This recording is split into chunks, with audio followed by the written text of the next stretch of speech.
Bismillahirrahmanirrahim. Assalamu alaikum students. Today we will start question number 6 of exercise 1.3. In previous lecture we complete question number 5. उसके मुख्तलिफ parts थे, हमने verify करना था कि left hand side right hand side के equal है। Hope कि आपको समझ आई होगी और आपने उसके जो रिमेनिंग पार्ट्स हैं जो मैंने नहीं करवाए होमवर्क दिए हैं वो खुद से किए होंगे और आपकी उस पर ग्रिप होगी कि किस तरह आपने प्लस माइनस के साथ क्या होता है, किस तरह का साइन आता है, जब मल्टीप्लाई हो तो क्या होता है, ये प्रैक्टिस से आएगा। आप लोग कोई हेल्प ना लें बल्कि खुद करें और अगर आपको कोई इश्यू होता है किसी भी क्वेश्चन में तो आप मुझे कमेंट्स में करके पूछ सकते हैं, तो मैं नेक्स्ट लेक्चर में उसको दोबारा करवा दूंगी। अब हम स्टार्ट करते हैं question number 6। Question number 6 is if A is equal to this matrix and B is equal to this matrix find. आपके पास 2 पार्ट्स हैं। पहला पार्ट आपने फाइंड आउट करना है 3A माइनस 2B और दूसरा पार्ट आपने करना है 2A transpose minus 3B transpose. ये वेरीफाई नहीं है बल्कि आपने इसकी वैल्यूज फाइंड आउट करनी है। तो सबसे पहले हम इसका पहला पार्ट करते हैं which is 3A minus 2B। हमने इसी एक्सरसाइज के क्वेश्चन नंबर 4 में किया था कि अगर कोई रियल नंबर किसी मैट्रिसेस के साथ मल्टीप्लाई होता है तो वो रियल नंबर उस मैट्रिसेस की हर एंट्री के साथ मल्टीप्लाई होता है। तो अब हम इसको स्टार्ट करते हैं। सबसे पहले 3 रियल नंबर है वो लिखेंगे, साथ इसका मैट्रिक्स लिखेंगे 1 माइनस 2 3 4 माइनस 2 लिखेंगे और B मैट्रिक्स 0 माइनस 3 7 8। सबसे पहले हम मल्टीप्लाई करेंगे और फिर बीच वाला ऑपरेशन अप्लाई करेंगे। जब भी कोई इंडिविजुअल के साथ चीज मल्टीप्लाई हो रही होती है तो पहले वो करते हैं, फिर उसको ये बीच वाला ऑपरेशन अप्लाई करते हैं। तो सबसे पहले 3 को हर एंट्री के साथ मल्टीप्लाई करें। 3 into 1, 3 into minus 2, 3 into 3, 3 into 4। अब ये माइनस नहीं मल्टीप्लाई होगा, बाकी खाली 2 मल्टीप्लाई होगा और माइनस हम बाद में इसको मैट्रिसेस को आपस में माइनस करेंगे। 2 into 0, 2 into 7, 2 into minus 3, 2 into 8। तो आपके पास क्या आ जाएगा, 3 1 ज़ा 3, 3 3 ज़ा 9, 3 2 ज़ा प्लस माइनस में मल्टीप्लाई में साइन जो है वो माइनस का आता है। अगर प्लस माइनस मल्टीप्लाई होंगे तो साइन माइनस का आएगा और 4 3 ज़ा 12। और आपको पता है कि माइनस माइनस अगर मल्टीप्लाई होता है तो साइन प्लस का आता है। 2 इंटू 0, 7 2 ज़ा 14 माइनस 6 और 8 2 ज़ा 16। अब इन दोनों मैट्रिसेस को आपस में सब्ट्रैक्ट करेंगे। 3 minus 0 minus 6 minus 14, 9 minus minus 6 और 12 माइनस 16। तो ये क्या आ जाएगा, 3 माइनस 0 3, माइनस माइनस प्लस होता है लेकिन साइन माइनस का आता है। तो 14 में 6 ऐड करेंगे 20, माइनस माइनस ये मल्टीप्लाई हो रहा है, जब ब्रैकेट है तो इसका मतलब ये मल्टीप्लाई हो रहा है। यहाँ ये मल्टीप्लाई नहीं हो रहा है, ये आपस में ऐड हो रहे हैं। ये आपस जब साइन साथ साथ हो तो इसका मतलब ये मल्टीप्लाई हो रहा है। तो माइनस माइनस क्या होगा, प्लस। तो 9 प्लस 6 और 12 में से 16 में से 12 गए 4 और साइन बड़ी वैल्यू का तो माइनस 4। तो आंसर आ जाएगा 3 माइनस 20, 9 प्लस 6 आपके पास हो जाएगा 15 और माइनस 4। तो 3A माइनस 2B आपके पास बराबर होगा 3 माइनस 20 15 माइनस 4 के। अब हम इसका सेकंड पार्ट करते हैं। सेकंड पार्ट है 2A transpose minus 3B transpose. आपने प्रीवियस लेक्चर में पढ़ा होगा कि ट्रांसपोज क्या होता है। अगर नहीं पढ़ा तो मैं एक दफ़ा फिर रिवाइज करा देती हूँ कि ट्रांसपोज क्या होता है। ट्रांसपोज होता है ऐसा मैट्रिक्स जिसको हम हासिल करते हैं by changing the rose into columns और कॉलम इनटू रोज। यानी हम इंटरचेंज कर देते हैं कॉलम्स को रोज में और रोज को कॉलम में। फॉर एग्जाम्पल आपके पास ये मैट्रिसेस है, ए ये है। अब इसका ट्रांसपोज क्या होगा, ये रो है तो आप इसको कॉलम में लिख देंगे, ये रो है इसको भी कॉलम बना देंगे, ये रो है इसको भी कॉलम बना देंगे। तो ये आपके पास हो गया ट्रांसपोज। इसी तरह एग्जाम्पल बी में देखें, ये रो है, हॉरिजॉन्टल लाइंस को रोज कहते हैं। इस रो को हमने क्या बना दिया, कॉलम, और इस रो को भी कॉलम बना दिया। इससे ऑर्डर भी चेंज हो जाता है। अगर स्क्वायर मैट्रिक्स होता है तो वही ऑर्डर रहता है, वरना इसका ऑर्डर भी चेंज हो जाता है। अब हम इसका सेकेंड पार्ट करते हैं। सबसे पहले हम इसका ट्रांसपोज ले लेते हैं। तो हमारे पास ए क्या गिवन है, 1 3 -2 4। ठीक है, आपने अब इसका ट्रांसपोज लेना है तो वो किसके इक्वल हो जाएगा, ए ट्रांसपोज जब हम लेंगे, अभी मैं एज इट इज लिख रही हूँ, मैंने इसके ऊपर छोटा सा टी डाला, इसका मतलब मैं ट्रांसपोज इसका लेने लगी हूँ। तो ये किसके बराबर हो जाएगा, मैंने अभी बताया रो को क्या लिख देंगे, ये रो है इसको हम कॉलम की शक्ल में लिख देंगे, और ये रो है इसको भी आप कॉलम की। तो ये आपके पास आ गया ए ट्रांसपोज। मैं बी ट्रांसपोज भी साथ ही कर देती हूँ, आप चाहें तो इसको नीचे कर सकते हैं।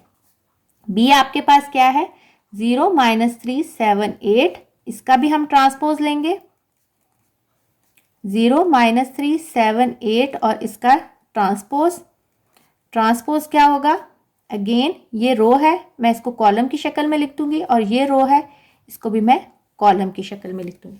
अब आपके पास रोज भी आ गए, वो ए ट्रांसपोज भी आ गया और बी ट्रांसपोज भी आ गया।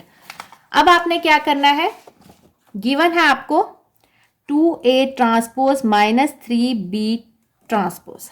तो सबसे पहले 2 को A ट्रांसपोज के मैट्रिक्स के साथ मल्टीप्लाई करना है। A ट्रांसपोज क्या है, ये गिवन है आपके पास। तो 1 -2 3 4 -3, B ट्रांसपोज क्या है, 0 7 -3 8। मल्टीप्लाई करें इसको, 2 × 1 2 × 3 -2 × 2 2 × 4, माइनस बाहर आ जाएगा, 3 को मल्टीप्लाई करें, 3 × 0 3 × -3 3 × 7 3 × 8। आंसर क्या आएगा, 2 1 ज़ा 2 3 2 ज़ा 6 2 2 ज़ा 4, लेकिन प्लस माइनस माइनस का साइन आएगा, 4 2 ज़ा 8, 3 0 ज़ा 0 3 3 ज़ा 9, लेकिन प्लस माइनस माइनस का साइन आएगा, 7 3 ज़ा 21 और 8 3 ज़ा 24। माइनस करेंगे,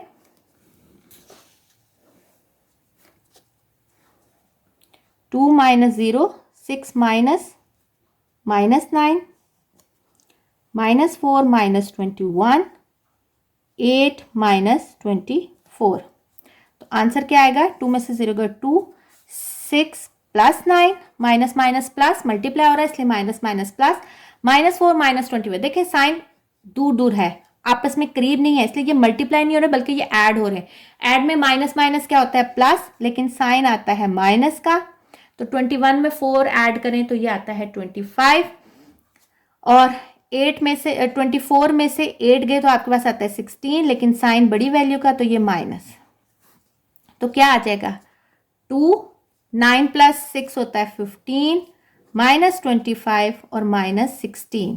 तो ये आपके पास रिक्वायर्ड वैल्यू आ जाए तो हम लिख सकते हैं, सो 2A ट्रांसपोज -3B ट्रांसपोज किसके बराबर है, 2 15 -25 और -16। तो ये आपके पास क्वेश्चन नंबर 6 कंप्लीट हो गया। क्वेश्चन नंबर 7 है, if 2 × 2 - 3 4A + 3 × 1 8B - 4 is equal to 7 18 10 1, then find A and B। सबसे पहले A and B find out करने के लिए पहले हमें इस साइड को सिंप्लीफाई करना है, उसके बाद ये आपके पास इक्वल मैट्रिसेस हो जाएंगे, तो आगे हम A एंड B की वैल्यू फाइंड आउट करेंगे।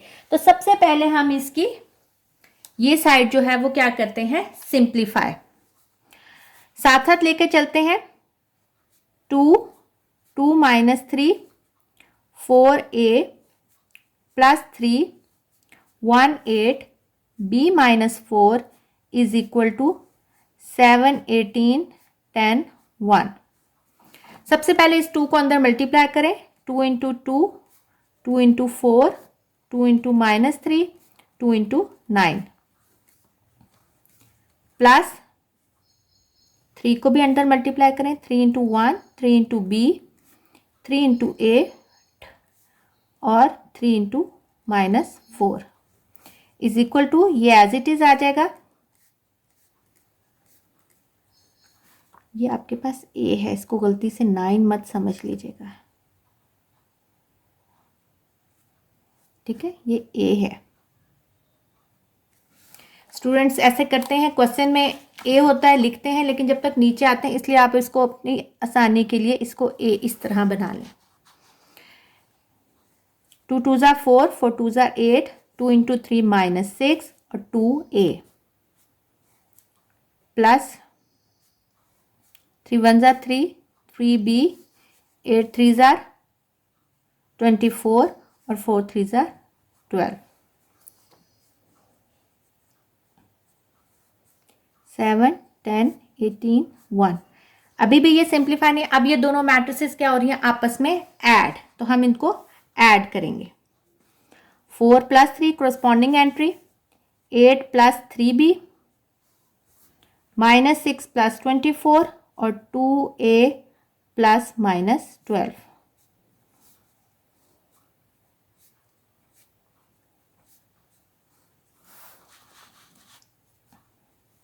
4 + 3 7,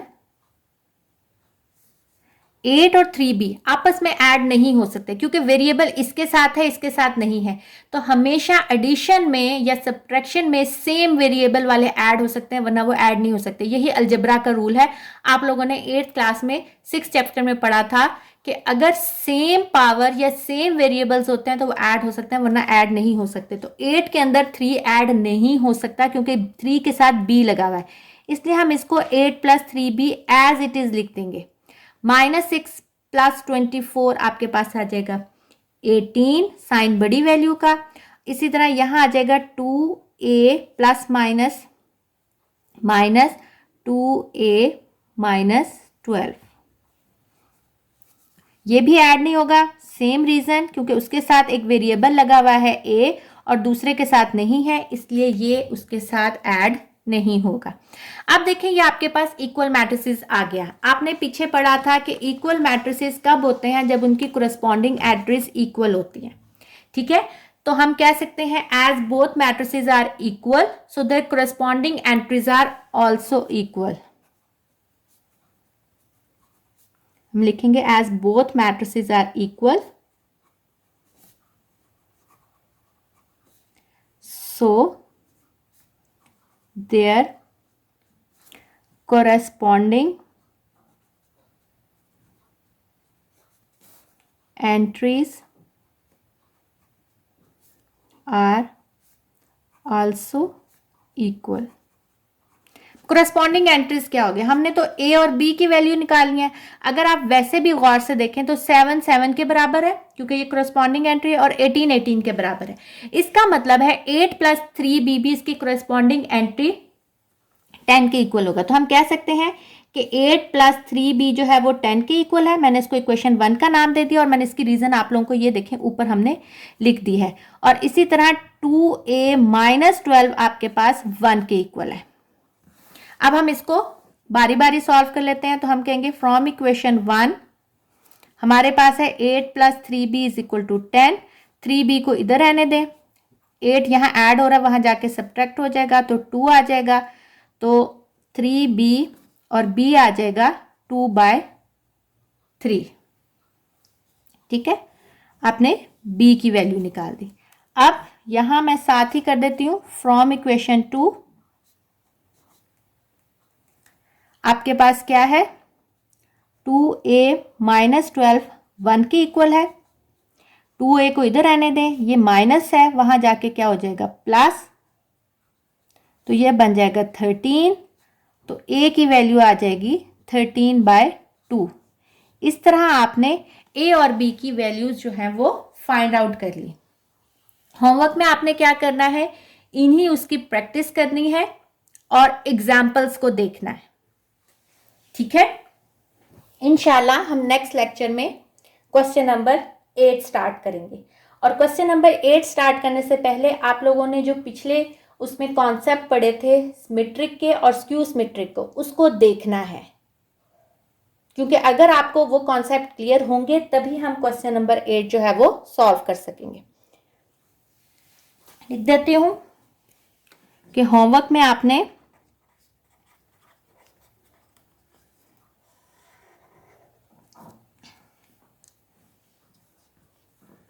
सिमेट्रिक